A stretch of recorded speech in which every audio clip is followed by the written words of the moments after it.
Boa noite, pessoal. Sejam bem-vindos ao IOSC Hospital Dia, a mais uma transmissão, a uma live que a gente realiza sobre saúde.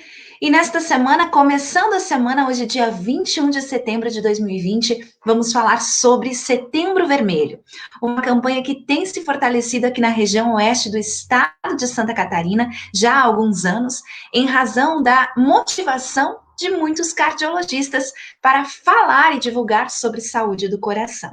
O IOSC possui um setor de cardiologia dentro da sua instituição, que conta com médicos cardiologistas, especialmente 2 médicos cardiologistas intervencionistas, que ajudam a população na prevenção das doenças cardiovasculares. Bom, gente, hoje nós vamos estar com 2 convidados muito especiais conosco, que são os nossos médicos cardiologistas intervencionistas. E a nossa ideia a partir de agora é que você se sinta em casa, que você possa compartilhar as suas dúvidas, enviar as suas perguntas e participar com eles e com a gente desse bate-papo especial sobre as doenças mais comuns que afetam o coração e como nós podemos evitá-las ou tratá-las. Vamos aos nossos convidados, então, nessa noite? Dr. Guilherme Bernardi, médico cardiologista, atende no IOSC Hospital Dia. Dr. Guilherme, boa noite para você. Obrigada pela participação. Boa noite, Karine. Boa noite, colegas do IOSC, pacientes, clientes, pessoal do apoio que estão todos assistindo. É um prazer estar aqui mais uma vez com vocês. Muito obrigada, doutor. Obrigada pela sua disponibilidade. Conosco também, doutor Fernando Bernardi, médico cardiologista intervencionista, fazendo parte, a partir de agora, do corpo clínico do IOSC Hospital Dia, como médico cardiologista. Bem-vindo, doutor Fernando. Oi, Karine. Obrigado. Muito obrigado pela apresentação. Boa noite a todos que estão nos assistindo. É muito um prazer e muito orgulho agora, você falando assim, né, que agora fazendo parte do IOSC. Então, a gente tem assistido o trabalho que o IOSC vem fazendo e que você vem fazendo com as divulgações. Então, me sinto aí lisonjeado de poder fazer parte disso agora. Muito bem. E nós, lisonjeados, né, doutores, pela bagagem que vocês trazem ao nosso hospital, porque não é apenas esses rostinhos jovens, né, que vocês possuem aí, mas vocês, por trás disso, já têm muita experiência nas melhores instituições do Brasil no que se refere à cardiologia e também cardiologia intervencionista. Para a gente começar o nosso bate-papo, até para que as pessoas que possam nos assistir marquem família, pessoas que possam se interessar em relação à saúde do coração, eu quero ouvir de vocês um pouquinho sobre essa experiência, né, que vocês trazem para Chapecó, para a região do oeste catarinense. É uma experiência que já avançou os estados, né? Começo por você, doutor Guilherme. Eu queria dizer que o IOSC vai ser a nossa casa em Chapecó, né? Eu e o Fernando, todo mundo está vendo pelo sobrenome, nós somos irmãos, né? Nossa formação foi em locais diferentes. Eu fiz a minha formação em Porto Alegre, o Fernando fez em São Paulo, e depois a gente retornou para cá. Temos uma história de família em Concórdia, temos uma clínica aqui bem movimentada, e a gente viu que a região está crescendo, né? Chapecó tem 2 faculdades de medicina, né, 2 grandes hospitais, e tivemos uma oportunidade de conhecer a equipe do IOSC, a doutora Leda, o doutor Luciano Sandrin, que nos fizeram o convite, nessa ideia do IOSC, né, não ser só um hospital dia, mas um hospital de múltiplas especialidades, né, que resolve várias coisas, onde o paciente ele pode consultar com o oftalmo, com o endócrino, com o neuro, com o cardio, né, com o imunologista, e nós achamos muito interessante essa ideia, e nos juntamos ao time, né, e temos atendido, né, temos frequentado a cidade. Acho que Chapecó é uma cidade que não para de crescer, e com uma medicina muito desenvolvida, né, e nos sentimos, assim, honrados por estar aí, né, para tentar levar essa experiência que a gente traz com a gente, né, porque querendo, a gente quer que a nossa região se desenvolva, né, a medicina de competência, de qualidade, ética, humana. Então é para isso que a gente está junto. Obrigada, doutor Guilherme, obrigada. Você tem experiência bastante na sua área de atuação, vindo de Porto Alegre, não é, doutor Guilherme? Isso. minha formação foi lá, trabalhei um tempo lá, e resolvi voltar para a nossa região, para a nossa querida Santa Catarina, região oeste, né? Primeiro em Concórdia, agora atendendo em Chapecó também. Muito bem. E você, doutor Fernando, conta um pouquinho mais sobre a sua experiência e sobre essa credibilidade na área de cardiologia. A gente vê você também como médico liderando alguns movimentos como o Cardio Meeting, né, que é um evento específico para a formação científica e continuada de outros médicos, né? E, enfim, queremos conhecer você um pouquinho melhor, doutor. Bom, como o Guilherme já falou, né, eu fiz a minha formação de cardiologia em São Paulo. Assim que eu terminei a parte de cardiologia clínica, cardiologia e a parte de hemodinâmica, né, que é a parte de cateterismo cardíaco, eu retornei para a Concórdia, né, acho que a gente tem, como o Guilherme falou, a gente tem uma história ali, a gente tem uma clínica, nosso pai foi o primeiro cardiologista de Concórdia, o Dr. Luiz, né, Bernardi, então, e isso foi em 2015, então a gente já está na região há 5 anos, quando iniciou aqui o serviço de hemodinâmica de Concórdia, né, de cateterismo cardíaco, então nós viemos para cá e temos trabalhado bastante para realmente desenvolver, né, a medicina da região, a medicina de Concórdia. Agora a gente tem uma oportunidade de contribuir com Chapecó, que é uma cidade já bem avançada na medicina, mas com certeza a gente acredita que a gente vai poder acrescentar e principalmente entrando para o IOSC, né, o IOSC agora tendo oficialmente, né, cardiologia, então a gente acredita que a gente vai poder desenvolver um bom trabalho em Chapecó também. Muito bem. Sejam bem-vindos, então. Já tem várias mensagens aqui dando boas-vindas para vocês. Boas-vindas diretamente do time IOSC, né? Da equipe de colaboradores.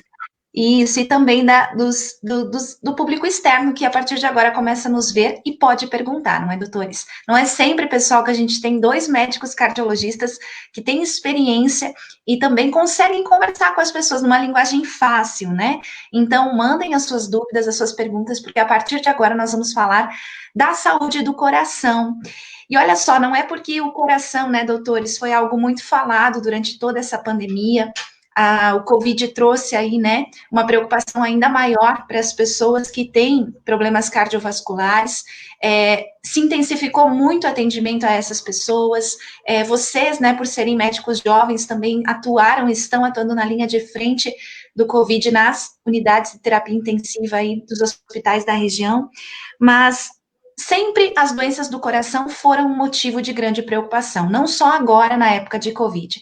Eu queria que vocês começassem falando um pouquinho sobre isso, né? Essa preocupação com a intensidade do número de mortes em relação às doenças cardiovasculares. Eu vou começar com você, doutor Fernando. Tá. Então, assim, primeiro de tudo, né, as doenças do coração hoje são as doenças que mais matam, né? Coração e circulação, né?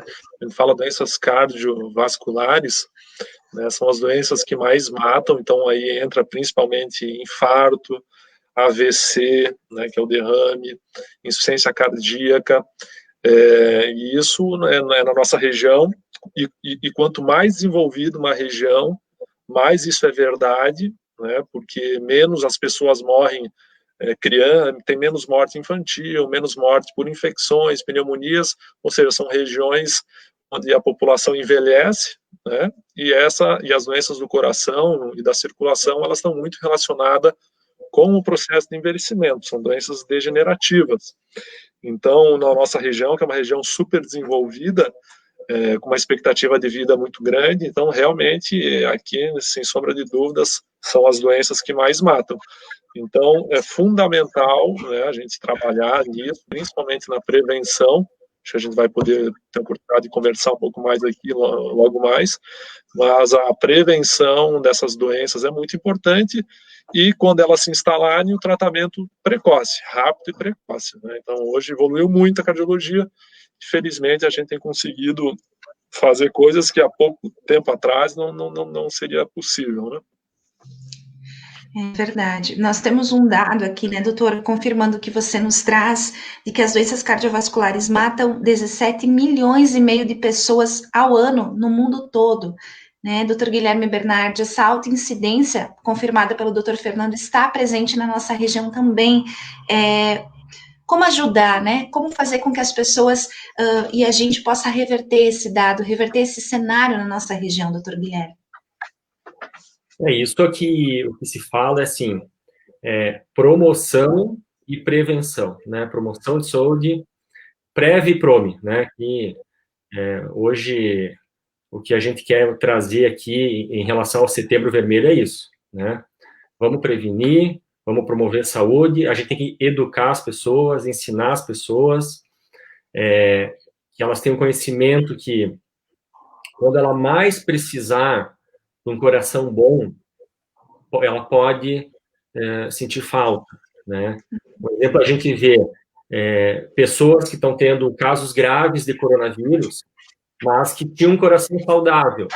Essas pessoas estão sobrevivendo mais Sim. do que as pessoas que estão tendo casos, os mesmos casos graves, mas que já tinham corações doentes. Então, quando ela mais precisar, o coração vai fazer falta, né? Então, isso é prevenção. E a prevenção começa... Tem idade para começar a prevenção? Tem que começar desde cedo, né? Desde os 20, desde os 30, desde os 40 anos. Quando a gente vai estudar, a cardiologia hoje é uma especialidade muito estatística, assim, né? Tem muito estudo, a gente se baseia muito nos estudos. A gente vai estudar, analisar os estudos de infarto, a idade dos pacientes média é de 63 anos. Os estudos de AVC, 65 anos. Então, esse evento grave que está ocorrendo por volta dos 65, 70 anos, ele tem que ser prevenido 30 anos antes, né? Sim. O paciente com 30 anos de idade, ele tem que fazer uma primeira consulta, conhecer seus fatores de risco, conhecer os fatores que podem ser modificados, conhecer os que não são modificados para tratar melhor ainda aqueles que a gente pode modificar, e porque a gente quer envelhecer com saúde, né? A gente quer promover saúde para as pessoas poderem envelhecer com saúde, curtirem sua vida, curtirem seus netos, seus bisnetos, quem sabe, né? E com uma vida saudável, né? Que é o que a gente fala de morbidade, né? O cardiologista, ele previne para ter menos morte, menor mortalidade, e ele previne as doenças para entregar uma qualidade de vida para as pessoas, menos morbidade, né? Esse é o grande objetivo do tratamento, da prevenção e do tratamento das doenças. E falando da prevenção, né, esses fatores de risco que o Guilherme colocou, então é importante a gente falar sobre eles, né, mencionar eles. Então a gente tem os fatores aí modificáveis, que é o que dá para a gente fazer alguma coisa efetivamente, mudar, como por exemplo, cigarro, a pessoa fuma, né, ela pode parar de fumar, o risco dela diminui. O cigarro é um dos principais riscos para doenças do coração e da circulação. Outro fator de risco modificável, hipertensão arterial, também um fator de risco muito grave, dá para tratar hoje e controlar. Diabetes, um terceiro muito importante. É possível prevenir? É possível prevenir? É possível.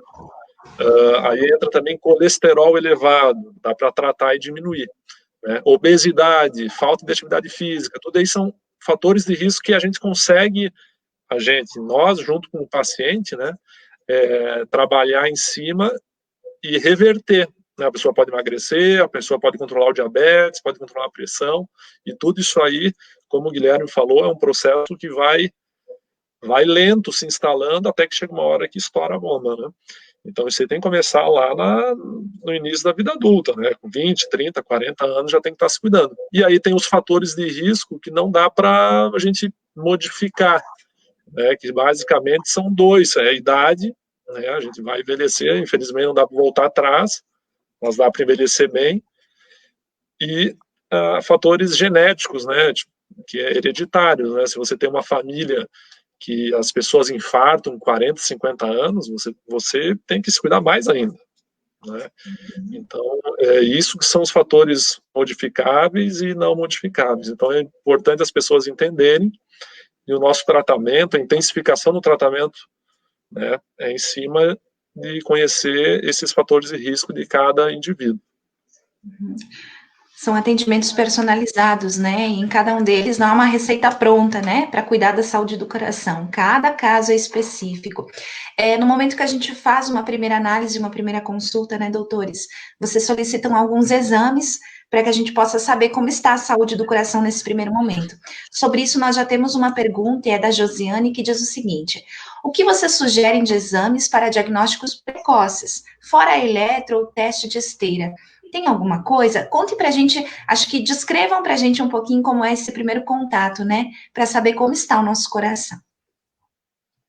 Hoje, a cardiologia, ela tem inúmeros métodos, né? Inúmeros exames, né? Desde os mais simples até os mais complexos. Mas a gente tem que solicitar o exame para a pessoa certa, na hora certa, né? A primeira consulta de um check-up, por exemplo, que a Josiane está perguntando, o fundamental mesmo é a consulta, a anamnese, a conversa com o paciente, entender o seu histórico familiar, entender os fatores de risco, conhecer se ele já usa alguma medicação, se ele já passou por outro médico, fazer o eletrocardiograma. Normalmente o eletro é um exame que a gente sempre realiza na primeira consulta, porque para nós, cardiologistas, nos traz muita informação, e na medida que a gente conhece o paciente, a gente vê a necessidade de fazer exames adicionais, sejam eles exames de sangue, que a gente vai ver principalmente o hemograma, glicose, para ver se tem diabetes, colesterol, perfil lipídico, né, os triglicerídeos, função renal, a função hepática, são exames normalmente básicos que a gente solicita numa primeira consulta de check-up, tá? A partir desses exames e da análise clínica do paciente, aí existem vários outros exames que podem ser solicitados, tá? Teste ergométrico, ecocardiograma, Holter, mapa, tomografia de coronária, cateterismo cardíaco. Então, depende de cada caso, né? Normalmente, numa primeira consulta, numa primeira análise de paciente com fatores de risco, a gente faz o eletrocardiograma e os exames de laboratório, né? E cada caso é um caso, se caso necessário, se solicita mais exames, né? Hoje, tem que saber escolher o exame certo, porque todo exame, ele carrega um valor junto com ele, que chama sensibilidade e especificidade, tá?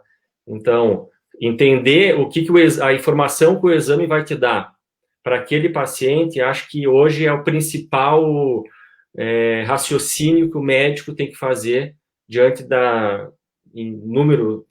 inúmeros exames que tem disponíveis hoje.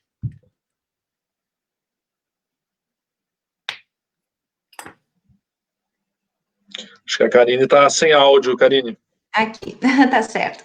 Vamos falar um pouquinho sobre chegar, né, ao médico cardiologista no IOSC, em Chapecó ou na região, e estar com sintomas, né?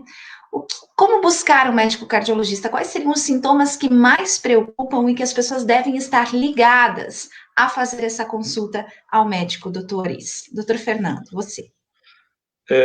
Os principais sintomas relacionados ao coração, primeiro que todo mundo sabe, é dor no peito, né? Dor no peito é um sintoma que chama muita atenção, principalmente uma dor forte no peito, ainda mais se é uma dor que ela piora quando a pessoa faz algum esforço. A pessoa que não tinha nada, daqui a pouco ela começa a caminhar e sente um aperto, uma dor, uma queimação. Então, a dor no peito é, sem dúvida, o sintoma, talvez o principal, que é um sintoma que pode ser o sintoma inicial do infarto.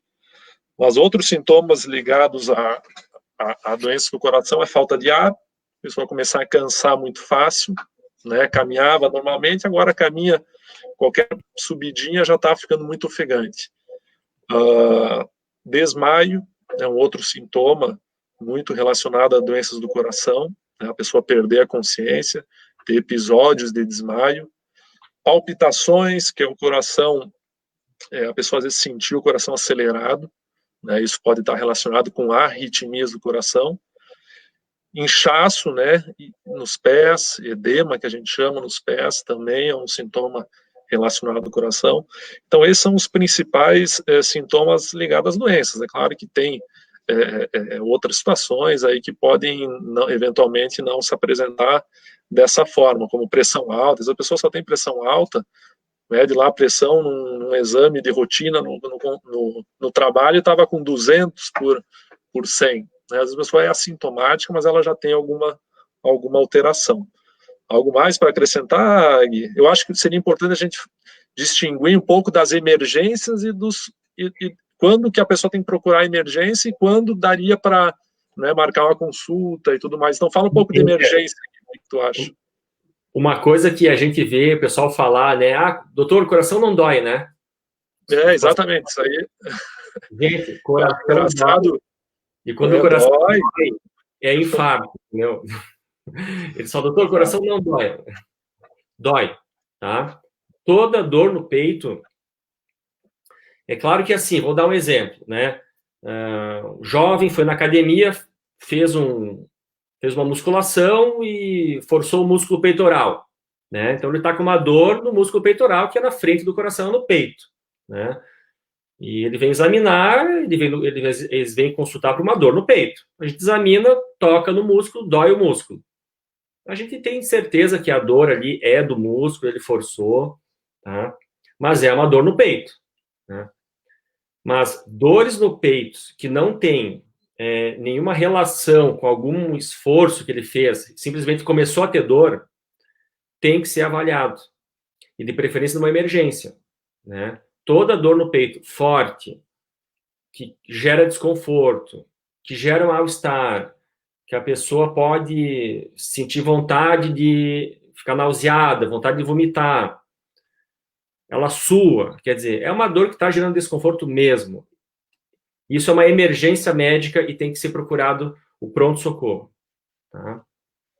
Outros sintomas, uma dor eventual que faz, quando faz atividade física, também pode ser uma dor de origem cardíaca. Tem que ser procurado uma avaliação. Mas se é uma dor que sempre acontece do mesmo jeito, ela não é uma dor de uma urgência, ela pode ser procurada em consultório, mas uma dor diferente do habitual, que gera desconforto, que a pessoa nunca sentiu, que é forte. Coração, a gente não pode ter dúvida. A gente sempre fala isso aqui. Não pode ter dúvida com o coração. Na dúvida, vai para a emergência, faz uma avaliação, né? E vai ter um cardiologista lá, ou vai ter um cardiologista de sobreaviso para atender esse paciente, né? Uhum. Outros sintomas, as pessoas têm que se conhecer, na verdade, né? Quem relata o sintoma porque se conhece. O sintoma que a pessoa sente ela tem que falar de uma maneira subjetiva o que ela está sentindo objetivamente, né? E não é só para a cardiologia, de modo geral, para toda a medicina. Tudo que vem de uma maneira súbita, diferente, que a pessoa nunca sentiu, né? Vamos dar um exemplo bem simples de uma cefaleia. Aquela cefaleia que a pessoa tem todo dia, depois do trabalho, é uma cefaleia que ela conhece, é uma cefaleia tensional, ocasional, relacionada ao estresse. Agora, cefaleia é dor de cabeça, né, doutor? Uma dor de cabeça que a pessoa nunca teve na vida. Que é diferente, que é mais forte, que não passa com uma medicação simples, como dipirona, paracetamol. Esse é um sintoma que é um alerta. Ele tem que ser procurado uma emergência, né, para ser feita uma avaliação o mais rápido possível. Então, não é só para cardiologia, a pessoa tem que se conhecer, os pacientes têm que se conhecer. Os pacientes têm que saber falar o que eles estão sentindo. A gente percebe, às vezes, essa dificuldade. O médico tem que ter a capacidade de arrancar a informação do paciente. Mas o paciente ele tem que expressar o que ele está sentindo, ele tem que se conhecer também, né?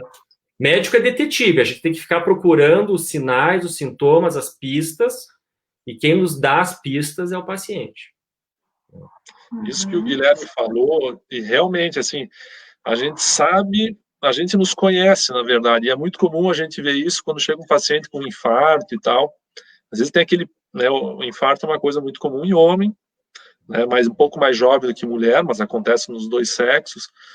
Mas a gente pegar, assim, um paciente de 60 anos que chega infartando e depois ele nos conta, às vezes é um cara, assim, tem aquele orgulho de dizer que nunca precisou ir no médico, né, mas aí ele percebeu que tem algo estava diferente, né? Então, isso de se conhecer é importante. Se você perceber que algo está diferente, né, tem que procurar realmente uma emergência, não daria tempo para marcar uma consulta e tudo mais.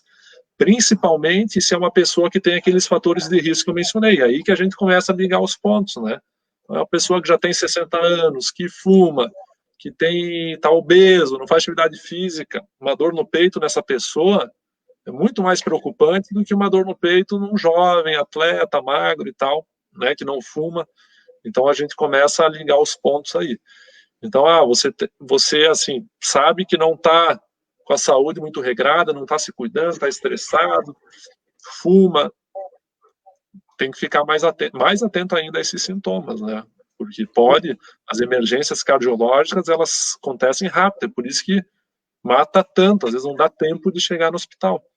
Então, começou a sentir algo muito diferente, precisa procurar rápido, porque pode estar tendo um evento como um infarto, né, que é uma obstrução numa artéria do coração, e o infarto ele precisa ser atendido rápido, porque senão pode causar uma parada cardíaca, né? O coração sofrer tanto que ele para de funcionar e a pessoa morre, né? Que é o que às vezes a gente o fulano estava em casa, começou a sentir meio mal, daqui a pouco foi no banheiro e acharam ele teve uma parada cardíaca, né? Então isso aí a gente tem que ficar atento. Muito bem. Temos uma pergunta.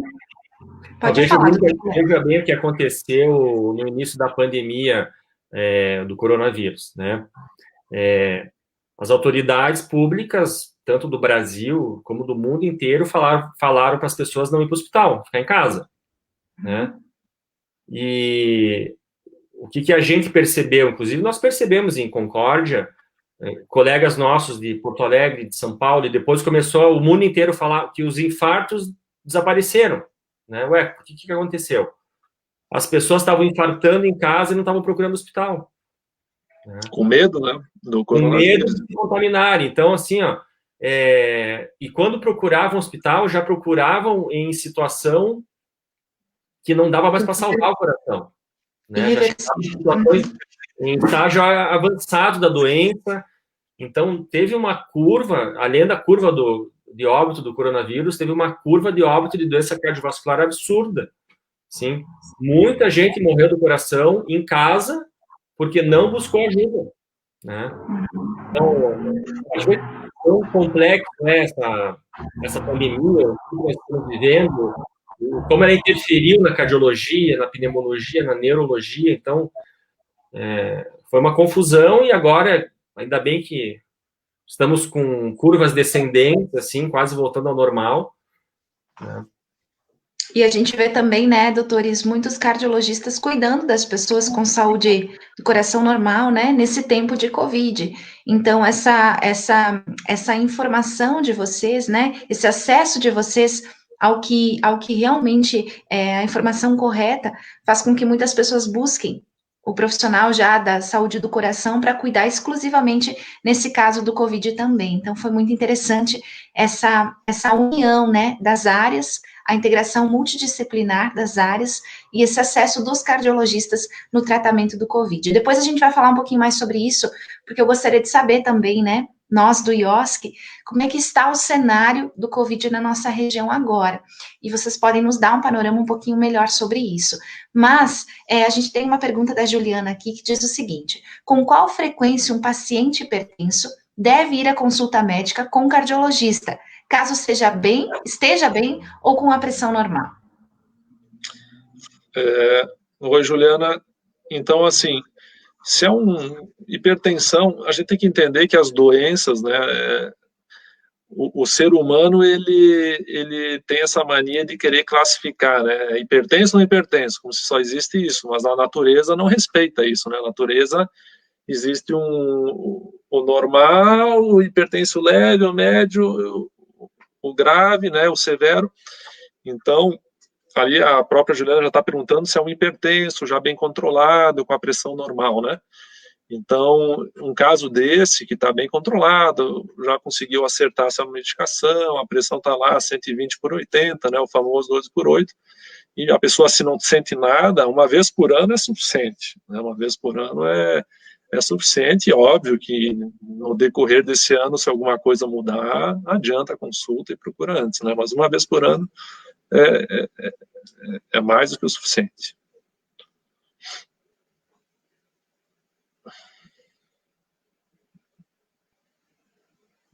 Fui diagnosticada com arritmia, né? Passei pelo procedimento e é normal continuar com alguma arritmia diária. Primeiro vamos descrever o que é arritmia, né, doutores? Doutor Guilherme. Boa pergunta aqui. Isso é um capítulo inteiro da cardiologia para estudar. Mas eu vou tentar resumir bem rápido. Então, assim, o coração ele bate no ritmo normal. Nós temos um marca-passo natural localizado dentro do coração que controla o ritmo do coração, tá? E nós temos, assim, coração acelerado, mas que ele acelera dentro do ritmo normal. Coração desacelerado, mas que ele está dentro do ritmo, né? E nós temos as arritmias, sejam elas para mais, as taquiarritmias, e sejam elas para menos, né? As bradicardias, tá? No caso da Almeida ali, que ela falou que ela tinha uma arritmia supra, né? Então ela está querendo dizer que ela tinha uma arritmia que começava na parte de cima do coração, tá? Que são as arritmias mais comuns, assim, tá? Existem vários tipos de arritmias que começam na parte de cima do coração, tá? Para cada uma tem um tipo de tratamento, mas no caso dela, que ela falou, que ela fez uma ablação, tá? Existem alguns tipos de arritmias que aceleram o coração e que o tratamento é entrar com um catéter dentro do coração e queimar o local que começa essa arritmia, tá? Que a gente chama de ablação. Então, na maioria das vezes, as ablações são quase 100% efetivas, tá? Por que elas são quase 100% efetivas? Porque o médico que está fazendo a ablação, depois que ele queima aquela parte, ele tenta provocar a arritmia, tá? E ele vê que ele provoca e a arritmia não começa. Então, ele se dá por satisfeito e diz, bom, eu consegui queimar o local que começa essa arritmia, tá? Só que na natureza a gente sabe, às vezes aquela cicatriz, as células se renovam e pode gerar de novo um foco de arritmia ali. Então, difícil ter 100% de cura, né? Quase 100%, mas pode voltar a ter essa arritmia depois, inclusive a mesma. Então, existem situações que tem que repetir a ablação, tá? Mas no que ela está querendo dizer, pode sentir algumas palpitações que não seja aquela mesma arritmia que ela tratou, tá? Então, é muito comum tratar um tipo de arritmia, né? Mas depois tem outras batidas fora do ritmo, porque não é o único ponto, né, que gera arritmia do coração. Existem vários pontos. Então, no caso dela, se ela fez um procedimento e está sentindo de novo, tem que ser reavaliado, né? Tem que ser reavaliado pelo cardiologista dela, né, para ver se o que ela está sentindo é a mesma arritmia, que não foi 100% curada, né, ou se é outro tipo de batida fora do ritmo, palpitação que ela está sentindo. Ok. A gente vê também, doutores, muitos vídeos na internet que falam sobre as arritmias, né? E as dúvidas realmente das pessoas são muito comuns em relação à batida do coração. Se acelerado demais é perigoso, né? Se fazer exercício físico e sentir o coração muito acelerado também é perigoso. Enfim, isso é bastante comum. Tem algo a mais para complementar sobre isso, doutor Fernando? Não, acho que o Guilherme falou bem, a arritmia é um termo genérico, né, porque existem vários tipos de arritmia, mas é importante saber que a maioria delas, as mais comuns, elas são benignas, né, ou seja, não são arritmias que vão matar, né.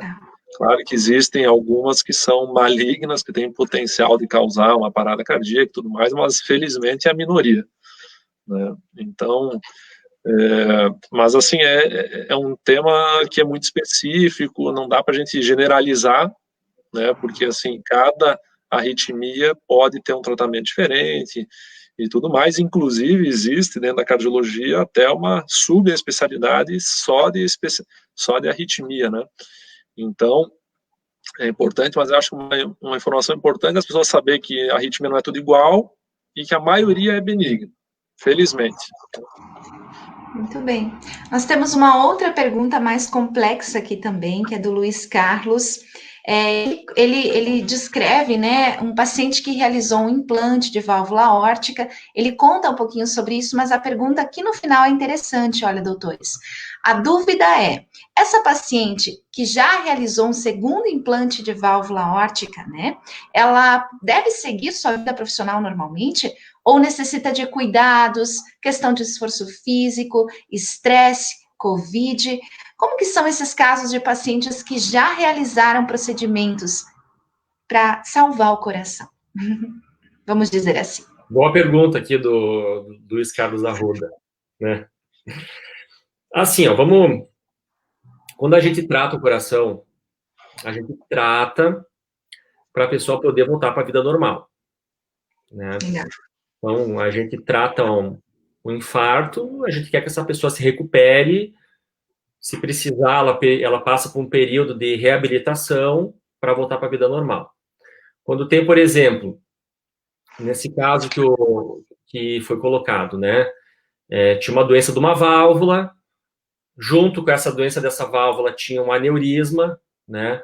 Então, o paciente ele foi submetido a uma grande cirurgia, né? Então, foi uma cirurgia uma segunda cirurgia cardíaca para trocar uma válvula e, junto, ao mesmo tempo, corrigir o aneurisma, tá? Então, existe um período de recuperação de uma cirurgia cardíaca, que é um período que leva entre 2 e 3 meses, né? Existe um período de reabilitação com fisioterapia motora, fisioterapia respiratória, fisioterapia para não ter dor, né? Existe um período de adaptação aos novos remédios. Nesse caso, que foi exposto, uma paciente que está usando uma prótese, de uma válvula metálica, então ela tem que usar um anticoagulante para o resto da vida, tá? Passado esse período de reabilitação, de pós-operatório e de adaptação aos remédios, certamente, após uma avaliação, a ideia é que volte para uma vida normal, né? Mas dentro das possibilidades, né?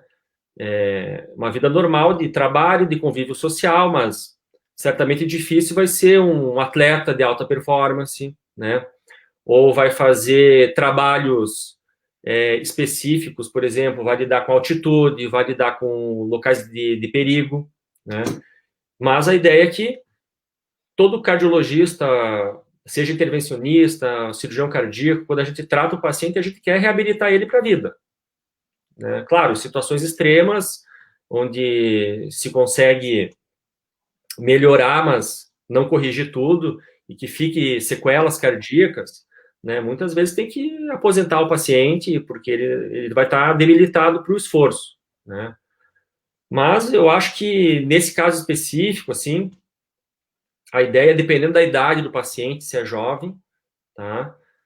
E essas doenças de válvula, às vezes, acometem muito paciente jovem, e são pacientes que se reabilitam muito bem, e estando adaptado às medicações, e o seu cardiologista liberando, volta para a atividade de vida normal. É isso aí. Doutores, nós estamos entrando numa outra estação do ano agora, né? Tá chegando aí mais uma estação nova, e as doenças cardiovasculares são mais comuns no inverno, com a chegada das temperaturas frias. Então, a gente tende a sair um pouquinho agora de um alerta vermelho.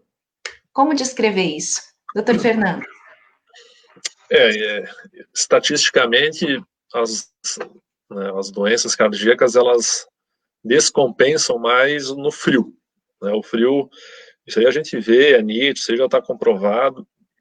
A explicação são inúmeras, né? Mas, enfim, acho que não precisa a gente entrar nisso, né? Mas é verdade, sim, né? O frio, as pessoas aumentam o risco de ter infarto, aumenta quem tem já a pressão bem controladinha, descontrolar.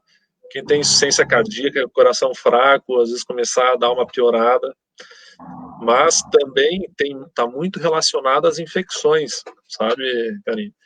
Porque no inverno a gente tem mais infecções respiratórias.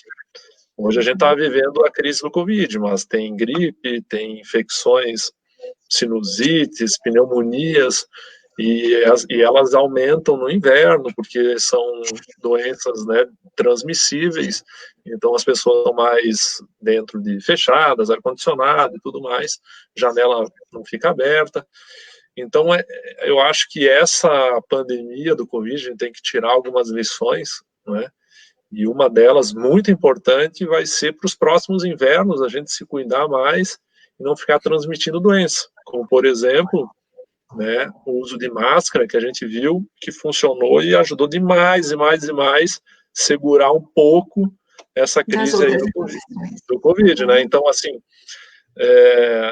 lá na Ásia, né, a gente viu que foi os primeiros países que estavam usando máscara e tudo mais, eles tiveram um coronavírus desse lá em 2005, felizmente naquela época não se espalhou para o mundo, mas eles sofreram lá, e eles já viram naquela época que usar máscara ajudava, então foi criada uma cultura, né, de no inverno, de se você já tiver com algum resfriado e tal, você já usa máscara para não ficar passando para os outros. Então, quem sabe, isso aí a gente vai criar, né, porque no começo todo mundo tinha vergonha, né, vamos dizer, vão sair de máscara, coisa estranha, agora já é comum. Então, eu acho que isso a gente não pode perder. Tá? E as doenças cardíacas, elas descompensam muito com essas infecções respiratórias, tá? A gente está vendo com o Covid, mas já acontecia aconteceu com a H1N1, que era a gripe suína, acontece com a gripe normal. Então, no inverno, não só o frio aumenta por si só, né, aumenta a descompensação, mas as infecções respiratórias. Então, um ensinamento que a gente está tirando aí dessa pandemia é tomar mais cuidado, e quem sabe se tu tiver gripado lá no futuro, não sair, né? Não vou numa reunião ali, né, passar para 10 pessoas numa reunião, ou vai trabalhar de máscara, enfim. Eu acho que isso aí é um ensinamento e tomara lição, que fique na cultura nossa, porque isso vai ajudar, e isso mata, sabe? Mesmo a gripe comum mata bastante, principalmente idoso, quem já tem problemas cardíacos. Então, se no inverno, agora já está entrando no verão, isso acaba diminuindo, né, um pouco. Diminui as doenças, os eventos, sem dúvida. Muito bem.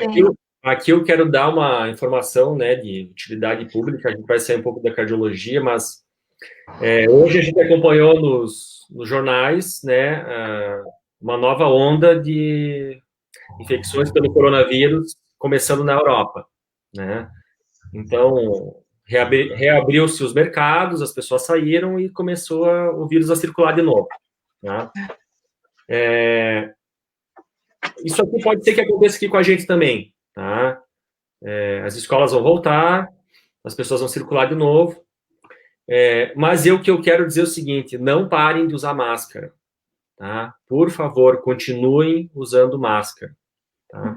Um dado interessante que saiu essa semana na revista mais conceituada da medicina, que chama New England Journal of Medicine, tá? É uma revista editada em Boston, tá, nos Estados Unidos, que ela tem o maior fator de impacto de todas as revistas da medicina, tá? Então, foi um editorial escrito por um especialista, epidemiologista, dizendo que se acredita que a máscara, ela previne a infecção, realmente, você se protege, mas se ela falhar, quer dizer, você se infectar, mesmo usando máscara, essa infecção é por pouca carga de vírus, né?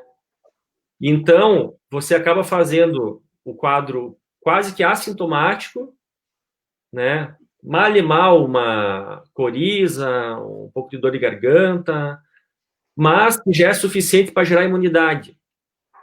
Interessante. Acho que essa informação, assim, então, não é a máscara que gera imunidade. O que gera que ela é uma barreira contra infecções com alta carga viral. Tá? Você está se protegendo e caso o vírus fure essa barreira da máscara, não vai entrar muito. Passa pouco. Esse pouco é suficiente para gerar imunidade. Tá? Nossa. Então, interessantíssimo. Saiu no Jornal Nacional, tá? As mídias sociais, né, de internet divulgaram e eu tô aqui falando. Então, vamos continuar usando máscara, tá? Pelo tempo que for necessário, até ter uma vacina, até a gente acabar com essa pandemia. Tá? Ou permanecer, né? Como o doutor Fernando falou, né? Evitando, assim, as outras infecções que também provocam complicações na questão cardiovascular. Muito bem. Doutores, para a gente encerrar nossa transmissão, eu gostaria de falar um pouquinho sobre, até tem uma pergunta sobre isso, mas eu anotei aqui também, sobre hábitos simples para que a gente possa manter o coração saudável, né? Falando também de prevenção e falando de ajudar as pessoas próximas da gente com informação, o que podemos fazer para manter esses hábitos saudáveis e cuidar, preservar, como você falou, Guilherme, prevenir os problemas cardiovasculares. Quer começar, Fran? Posso começar. Então, assim, talvez assim eu falo para meus pacientes, cigarro acabou, né? Acabou. Se fumar é coisa do século passado, né? Então, assim, felizmente a gente está vendo que as pessoas estão fumando menos. Então, assim, fumar tem que, sem dúvida, é um mal enorme, não só para coração, para pulmão, para câncer, é uma tragédia. Então, não fumar, tá? Felizmente, a população hoje está fumando muito menos, né? O Brasil hoje é uma liderança nisso. Tirando o cigarro, atividade física e peso, sabe? Então, assim, entra atividade física, dieta e peso, né? Elas estão muito conectadas. Então, as pessoas não fumam mais tanto, mas estão engordando mais, né? E a obesidade está muito relacionada a má dieta e mais exercício físico. Então, a gente tem que combater a obesidade está ligada à pressão alta, colesterol, triglicerídeos, diabetes. Então, a obesidade, ela traz tudo, todos os fatores de risco junto. E para a gente prevenir isso, a gente precisa ter uma dieta regrada e atividade física. Eu acho que a atividade física é o santo remédio, só que tem que ser regrado, tem que ser numa frequência aí pelo menos 3, 4 vezes por semana. Às vezes a gente não tem tempo, às vezes agora no coronavírus não estava tão fácil, a gente estava em casa, mas aos poucos a gente vai voltando, a gente tem que manter uma vida ativa do ponto de vista físico, né? Isso é muito importante, e cuidar com a obesidade. Sem dúvida nenhuma, se a gente conseguir manter isso aí, consequentemente a gente vai estar protegendo o nosso coração. E a obesidade, ela está relacionada a duas coisas. Primeiro, a quantidade do que você come, tá? E segundo, o que você come, tá? Então, a gente vê obeso que diz que come pouco, né? Mas ele come mal, ele come farinha, ele come só pão, ele só come carboidrato, tá? Então, a qualidade do que tu come é fundamental para te poder manter o teu peso e a tua saúde, se manter saudável, né? Tem pessoas que comem bem, comem bastante, mas que comem muito saudável, tá? Que não passam fome. Então, as melhores dietas são dietas que a pessoa não passa fome, ela não tem restrição, né? Mas ela tem melhora na qualidade do que está comendo. Hoje, nós frequentemente trabalhamos junto com um nutricionista, né? Porque os pacientes precisam de educação alimentar. E educação alimentar parte do paciente primeiro. Ele tem que querer, ele tem que conhecer, ele tem que saber que aquilo lá vai fazer bem para ele. Tá? Ele se alimentando melhor, ele vai diminuir os níveis de insulina do corpo dele, diminuir o risco de diabetes, diminuir o risco de obesidade. Então tem que querer. Eu acho que tem muitas pessoas que procuram um cardiologista para fazer, por exemplo, um check-up, e a gente fala, tu não veio aqui procurar doença, entendeu? Tu veio aqui procurar saúde, né? Que eu quero te entregar a saúde, não quero te entregar uma doença, né? E entregar a saúde, entregar valor para o paciente é orientar, promover saúde, prevenir as doenças, motivar, né? Eu gosto muito de motivar os pacientes, gosto de desafiar eles, olha, tu não volta aqui daqui 6 meses sem perder 10 quilos, né? Então, são feedbacks positivos, assim, que ajudam muito nessa relação e as pessoas entendem a importância disso. Eu acho que é isso aí mesmo. Muito bem. A gente tem várias outras perguntas, doutores, mas são mais específicas. Tem perguntas relacionadas, até vou colocar aqui na tela para vocês, sobre a questão de pré-operatório, né? São 2 perguntas específicas sobre pré-operatório que vieram do Instagram também para a gente agora, mas depois vocês respondem off para a gente encaminha para essas pessoas as respostas. Sobre hábitos saudáveis, então, queremos agradecer essas dicas, né, essas informações que vocês nos passaram nessa noite, e saúde do coração também tem a ver, né, com o equilíbrio de todas as coisas, não é, doutores? Não só apenas a exercícios físicos, a boa alimentação, mas também equilíbrio em todas as áreas, né? Trabalho, família, tem muitas outras coisas que a própria doutora Leda explica para a gente aqui nas transmissões que a gente deve priorizar. Estresse, a gente pode... né? Estresse, sono, realmente é uma série de coisas que se conectam. Bem-estar. E a gente quer, então, agradecer vocês pela participação aqui, por essa clareza nas informações. Setembro Vermelho acontece justamente para informar as pessoas e ser um canal de informação para o público, né? Dar essa troca. Vocês são médicos, atendem e a gente informa, né? Como uma troca aos pacientes. Então, em nome do IOSC, queremos agradecer e deixá-los à disposição, inclusive, das pessoas que quiserem perguntar.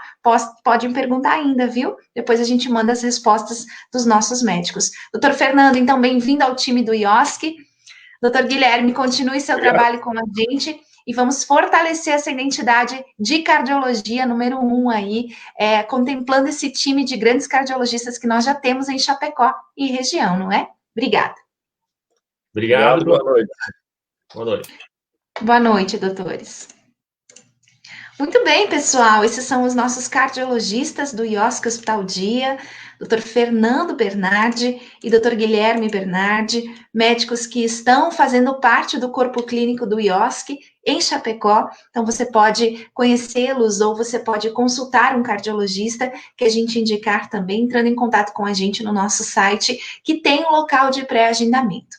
Dessa forma, a gente começa uma divulgação maior sobre o Setembro Vermelho, que vai até o finalzinho do mês. Você pode mandar sua pergunta, sua dúvida para a gente, que o nosso time de cardiologistas vai responder você em relação às suas dúvidas mais frequentes, tá certo?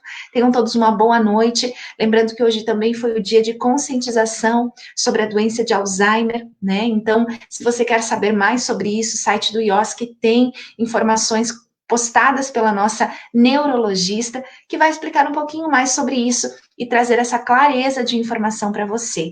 Um dos destaques principais nesse dia em relação ao Alzheimer é o cuidado com a pessoa que é cuidadora, né? A gente precisa cuidar dessas pessoas, da mente e do coração dessas pessoas. Então, você terá mais informações acessando o nosso site, tá certo? Tenham todos uma ótima noite e quarta-feira a gente volta ao vivo aqui. Nós vamos falar sobre ortopedia. Mentira, nós vamos falar sobre, meu Deus, deixa eu lembrar, urologia, isso mesmo, nós vamos falar sobre urologia, e dentro da área de urologia nós vamos conversar também sobre a especialidade, a subespecialidade de andrologia. Vamos conhecer o Dr. Bruno, que também é um médico novo dentro do corpo clínico do IOSC Hospital Dia, tá certo? Boa noite para vocês, nos vemos quarta-feira ao vivo, às 20h30. Até mais.